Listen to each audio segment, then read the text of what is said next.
Welcome back to my channel. This is Anusri vlogs.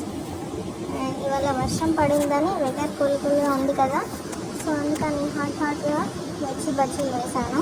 మిర్చిలు అంటే ఇష్టం ఉండని వాళ్ళు ఎవరు ఉంటారు చెప్పండి, కాకపోతే అవి అందరికీ సరిగా కుదరవు.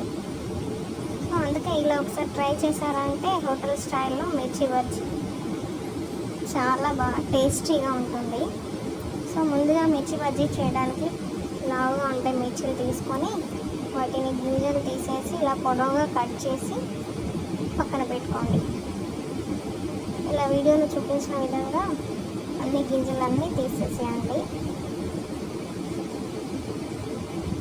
ఆ తర్వాత ఒక బౌల్లో శనగపిండి 2 కప్స్ తీసుకొని దాంట్లో 1 కప్ బియ్యం పిండి కలుపుకొని దాంట్లో ఉప్పు, కారం ఎక్కువగా వేయకండి, ఒక చిన్న టేబుల్ స్పూన్ వేయండి.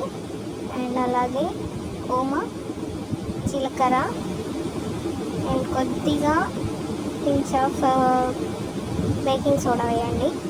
వేసి ఇలా వీడియోలో చూపించిన విధంగా ఈ కన్సిస్టెన్సీలో కలుపుకోండి.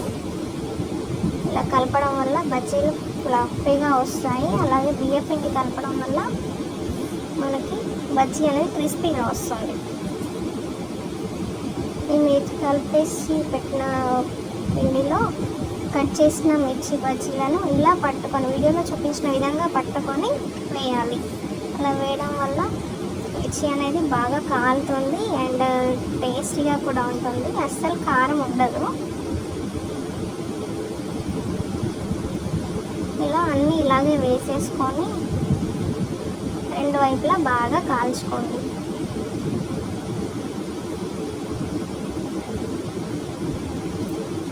ఇలా కారడం వల్ల మిర్చీలు క్రిస్పీగా వస్తాయి. సో ఇలా టేస్టీగా ఉంటుంది, చాలా బాగుంటాయి బజ్జీలు. ఒకసారి ట్రై చేయండి. ఇలా కాలిన తర్వాత వేడి బజ్జీలు ప్లేట్లో సర్వ్ చేసుకొని ఆనియన్స్ మీద వేసుకొని తినేయడం. వీడియో కనుక మీకు నచ్చినట్లయితే please like, share, subscribe my channel. Thank you for watching.